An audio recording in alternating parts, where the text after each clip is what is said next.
the Mike Rogers Show here. Mike Rogers here with you. And today's guest is from the band Guppy from Los Angeles. They're really happening. They just released a new record. I think it was when was the new record, Julie? April 2022. Yeah, it was this year. Yeah. Anyways, they released a new record this year. And I've got in the studio Julie Lebow from Guppy. Hey, Julie. Oh, if you like this video, click subscribe and link below, whatever. Yeah. So don't forget. Yeah, don't forget. So tell us about Guppy. First up, I want to know is how did you get that name? So the name is actually after my family dog. My parents had a dog. She passed away in the last 5 years, but she was a medium black spaniel, and I got to name her when I was a kid, and I named her Guppy just because I liked that name after the fish. I thought it was funny. I just thought it was a funny juxtaposition to name an animal after another animal that's not the same animal that it is. And then when we were coming up with band names, I was like, oh, what about Guppy, like my dog? And the bandmates liked it, so we just went with that. So it's actually named after a dog. That's really weird. I've never heard that before. I thought you guys had some kind of metaphysical, something whatever like that. But yeah, actually, I wish it was deeper. I actually like that name. You know how to say Guppy in Japanese? Is it Guppy? That's right. I've heard it. I've heard it on when you played us last time. We ended up playing on some other Japanese radio stations, and I would hear them pronounce up next. Guppy, and I was like, oh, I love that. That's cute. Yeah, so I imagine that Guppy is such an old word that the Japanese use it, but they must have borrowed it from English, which is weird because they do have the ga sound, ga, G-A, but why do they do G-U? Oh, wait, G-U is the correct spelling, but Japanese is A-I-U-A-O, not A-E-I-O-U. So I don't want to confuse you, but I don't know anything about Japanese, but it's fun to learn. This is a very confusing place. Tell us about your new record that came out in April.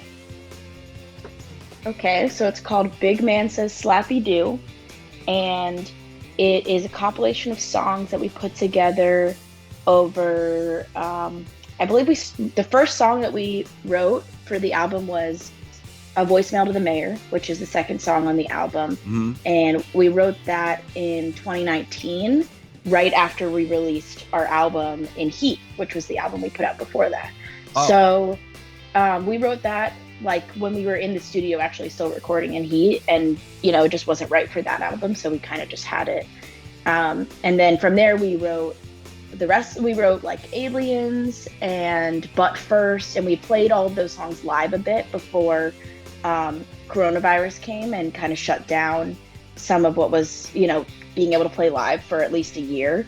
And so during that year we kind of just were okay, we have 3 or 4 songs, let's write some more music and have a full album. So we wrote I wrote the lyrics for most of the songs, pretty much all of the songs, and then would come in and be okay, I have this chord progression and these lyrics and this sort of structure, but I want you guys to help me build it out. And everyone else would write their own parts. And we ended up working with this producer, Sarah Tudson. She's super talented. She's in her own band called Illuminati Hotties.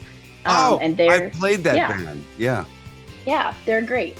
And it was just a good match. We kind of have a similar vibe and just a similar way of making music. So working with her was also super inspirational. She kind of brought a lot production-wise to help us do even more with this album. And yeah, we were connected with this label in Southern California called Lauren Records, and they helped us put out the album and get actual physical vinyls made and stuff like that. So it was really exciting. This happened before Corona happened? Yeah, so we linked up with Sarah before Corona happened. We played a show with her, I want to say February 2020, so right before lockdown. Yeah. And that was when we asked her oh, would you want to produce our next album? And she said yes. So we had that sort of locked in, and then obviously, things were kind of up in the air for a few months, just not really sure. Like, we couldn't meet up and work on the songs, and we wouldn't have been able to get into a studio together. So during that time, I was just writing more and more on my own. And then a couple months later, we were able to just sort of like figure out a way to meet safely and work on the songs as a band. And then we got into the studio in February 2021. And that's when we started recording the songs that we had written. So besides that, how has Corona affected your life, the band, everything? Well, of course it's affected everything, but yeah. Anything in particular? Yeah, a lot of things. I mean, for me, I switched careers during Corona. I was working in the film industry before. Then I decided to go back to grad school and get my degree in psychology and become a therapist. And just as music, like, we used to play live shows like every week. Like we were just the kind of band that loved to gig, Mm-hmm. So every time we were offered a show, if we were able to play it, we would just play it. Now we're a little bit more picky because of the fact that, like, if you get COVID, then you're going to be out of commission for a couple weeks. So you have to be more thoughtful about where you're going to take your risks. We also are like wanting to tour more and just play bigger shows. So we're, not playing every week now, but we are still playing pretty consistently because that's just the kind of band we are. But yeah, I would say, and also just like writing more and wanting, knowing that in the studio, we can make a song that, like, before, I think it was very like, oh, you don't want to play something in the studio and put something down that you don't know how you're going to play it live. Whereas now it's like, oh, like, we'll just do wacky stuff in the studio. If we can't play it live, that's fine. Not, we can figure out a live version to play it as, but it can also live here in its own way. That's really had something to do with the evolution of this new record then, right? For sure. So how about this record? Is it doing well? Is it selling well? Yeah, it's selling pretty well. It's definitely doing better than our past music. Like, I feel like we're on a steady incline of just like reaching more and more people, which is awesome. And for me, I just feel really fulfilled with the direction in that I'm like, our sound is, I think, just keeps getting more and more rich. And as a songwriter, I feel myself growing in, just my sensibilities and learning new things. And we have a new lead guitarist in our band that joined this past year. His name is Kabir Kumar. And he has definitely like inspired me with songwriting too. He has his own sensibilities. He's a very he's very much like a jazz musician guy. So he has, so that has really like opened up, writing for me as well. Cause I'm just learning new ways to put together songs. So I just feel us as a band continuing to grow a lot. For That's sure. Good. I want to back up for a second. So listen, Julie, do you listen to all sorts of music? Definitely. I definitely listen to all kinds of music. What kinds of music? What artists do you like? So I mentioned last time I really like Steely Dan. Yeah. I also I've been listening to the Meg Thee Stallion new album. She's a rapper. I like jazz. I like indie music. One of my favorite bands right now, and they're also good friends of mine, is this band called Mamalarkey. And they play like indie, like sort of, I would say jazzy, like just very experimental indie music. What else have I been listening to? I've been listening to a lot of 80s stuff recently, like new wavy. I don't know if you know the band Romeo Void. I've been listening to them a lot. Yeah. They were big when I was in college. Nice. So I've been listening to them a lot. I like a lot of older stuff for sure. I try to be more in touch with what's happening now because as a musician, like a current musician, I feel like it is important to be aware of the scene and what other people are making in the same way that I want people to listen to my music. I want to listen to other people's music that I like, of course. But there's a lot of music out there, so I'm always going to find something I like. But I definitely like older music a lot. You got to listen to my radio show because I like everything. Yeah. Basically. I do listen to your radio show. I love your radio show. So on the Mike Rogers show, I always want to play brand new indies bands before anyone else, which is easy to do when you're playing Japanese bands. I rarely play Western bands on my show, but I play you guys a lot. I play the Illuminati Hotties a lot, and that's awesome. I have another show called Color Red Radio, which plays weird music, and I don't mean weird like strange, but it's like new jazz, funk, soul, reggae. Yeah. People listen to it and they're like, it doesn't even sound like you. It's not your personality. It's like, no, I like everything. When I'm not listening to music, which is almost always, if I'm driving the car or something, I just want to hear classical music. Very relaxed and don't get stressed out, you know. I feel that. I like to listen to that when I'm like studying or something like that, or doing housework. So, how about touring? So you talked about playing. Are you planning a tour or anything like that, or is your schedule just doesn't allow it? We're actually going to be touring at the end of October. We're going to tour the Midwest and a little bit of the East Coast. We're doing some opening shows with Illuminati Hotties, so we'll be playing with them. Oh, yeah, so that'll be great. We're gonna do that's gonna be October like 27th through November 11th. We're hitting like a variety of cities across the U.S. So you're gonna be able to go see your folks. Well, no, Midwest. Yeah. Georgia's not. No, they're in the South. We saw them. We just finished a tour with this band called Cheek Face, and that we went through the South for that. So I did see them then in July. But no, this time we're going through the Midwest, so I won't see them then. But I'll see other friends that I have throughout the country, which will be nice. Well, that's really cool. So can you introduce the lead singer of Illuminati Hotties? I'd like to interview her too. So I'm doing this interview for my YouTube, but I also transcribe the interviews and I put them out in a magazine called Second Scene. Right. And, okay, yeah, you mentioned that. It's really cool because it reminds me of like in the 70s, there was a magazine called Slash in LA. Do you know it? Yeah, I've heard of it. Oh, so it was a free paper. That's awesome. And they used to pass it out like at record stores and stuff like that. So Second Scene's like that. It's a free paper. And then Rough Trade has gotten behind it and passes it out. So I really like that DIY thing. I really, really like that. So, you know, the other day, the boss from Cream asked me if I would write something for them, but I don't know. I just don't like. That's awesome. Having to pay for a magazine. I don't like that. Yeah, I like especially in this day and age with like the internet, you know, it's kind of like the more accessible the information is, the more people are gonna read it. Yeah, and Second Scene is really high quality. You'll be surprised. We'll send you a copy. Wait a minute, I gotta Please do. Copy of Second Scene. If I don't write stuff down, I forget. Understandable. So okay, I'm the same way. Do you have any advice?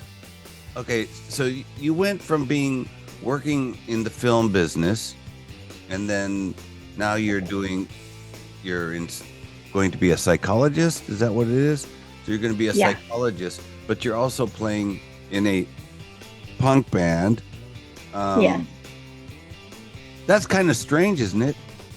No? I guess so. I think I've always been a very I like to do a lot of things, and I feel like I've never felt like I just fit in one box. So to feel like truly myself, I have to, you know, have multiple passions and find a way to bring them together too, you know, with music and therapy. Like for me, it's been really therapeutic to write music, and listening to music is also a really therapeutic experience. And, you know, I would love to find a way to, you know, share that with other people as well. Wow. So that's definitely something I see as my path. So in your office, the patient comes in. So let's meditate. God save the Queen. Exactly. I So- say let's meditate and then put on the Clash.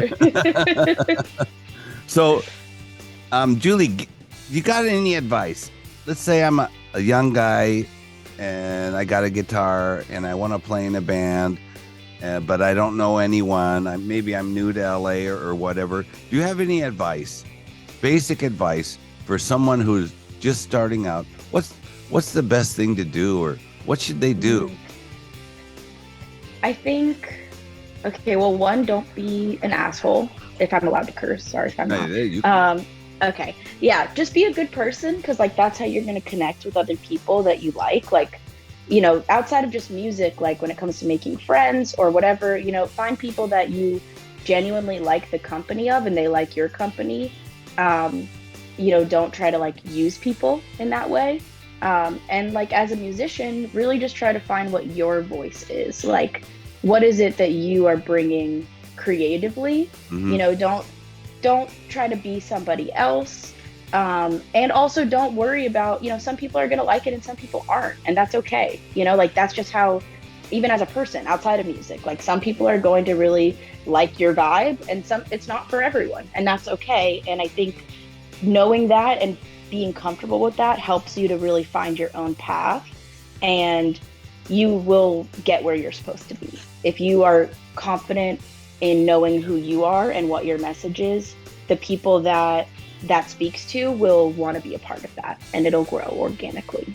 So this is psychologist Julie talking now. Exactly. And musician. Like that's how my path has worked. I mean, everyone that I make music with is someone that just heard the songs I write and said, wow, I really like your perspective and I want to, you know, I want to work with you. And from there, you know, just like I learn and I come at it from a humble place as well of like, well, what can I learn from you? And, you know, we build something. And that's how, you know, I get connected with people like you, Mike, is just, you heard my music and you were like, oh, I like this sound, and you reached out. So it's cool. Let me back up a sec. So you said, so don't be an asshole. Yes. Are there lots of assholes? Definitely. Or like, you know, I think that this is a industry that you're kind of encouraged to like sell yourself in a way. You know, you want success, or like, if I don't know if you're like financially dependent on this, it's very hard, very cutthroat.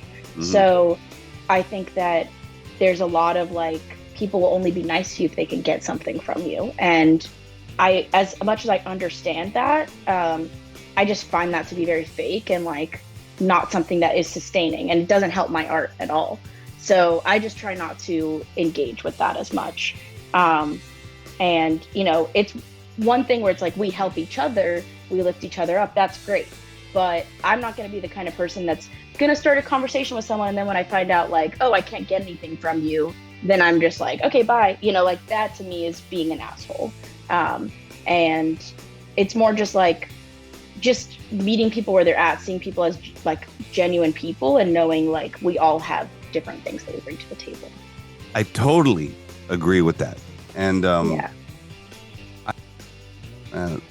well, a lot of people who they want something from me, and I think like they'll basically like, there's nothing I can give you that you don't already have. Yeah. And if you already have it, and then having it means you're nice to people, you're not an asshole, and because I can tell, like, you know, it's just like, let's say you go to the restaurant, and you're sitting at the restaurant, and somebody's really rude to the waiter for no reason. It's like, what are you rude for, man? Just relax. Truly. So, and if I can put my psychologist hat on for a second, I would say that just comes from a place of insecurity. Like, living in Los Angeles, I've met some very famous people, you know, and the more successful someone is, the more like they have their own thing going for them. They're not usually like, they don't feel a need to like name drop and talk about all the famous people that they're hanging out with or whatever. Like, they're way more actually like not wanting to do all that. Whereas people that are kind of, maybe they're coming up, you know, they're doing well for themselves, but they're not like a household name or something like that. Sometimes people like that will be very surface level, very wanting to puff up their chest and show like, oh, well, I talked to this person yesterday, or I have a deal with this person or whatever, and to me, that's like, I think you spend a lot of time with other people that are probably bigger than you. So you feel the need to overcompensate when you're around people that aren't those people. And to me, I'm just like, we're all the same. We're all just human beings. So you don't got to do all that. That's really nice. It's true. Over the years, and I've been doing this for a long time, I've met very famous people, and the more famous they are, it seems, except for one, the more humble they are. Yeah. So truly, they're just they don't care. They have nothing. Oh, I know this person. I know that person. Oh, whatever. They're not putting on a mask and being someone else. So it's really cool. Okay, so finally, last thing. Do you have a message for your Japanese listeners or your listeners around the world? Buy our record or whatever. Yeah, please buy our record. Please show it to your friends. I would love to come to Japan one day and play music there live. And the way for that to happen is for our Japanese fan base to be bigger, so that we can say to, our booking agent, hey, look, we have all these fans in Japan. They want to see us live. So it's a worthy investment. So I would say just keep sharing our music. Yeah. Actually, since I started playing you, I know, I forget what the word is. There's mavens, people who lead like new trends. All of these people, well, not all of them, but many of them listen to my show because they know they're going to hear something new. And a lot of them have caught on to Guppy.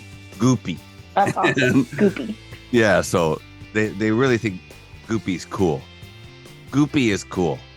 Yeah. Oh, I love that. Yesterday, during the shoot, and I was talking to the director of photography, and he said, Mike, you know any good new bands? And I said, yeah. Have you ever heard of Guppy? And he was like, no. And I said, I pulled up my iPhone and I pulled up Aliens and I showed it to him. And then it just went, you guys have the little break part at the start, and then poof, it takes off. He was like, yeah, this is it. And I said, this band's really good. Check it out, man. So, thank you so much, Mike. We're such big fans of you, and we really appreciate all that you've done for us as a band. So thank you. Well, I think it's my duty. God put me here to do this. And you're great at it.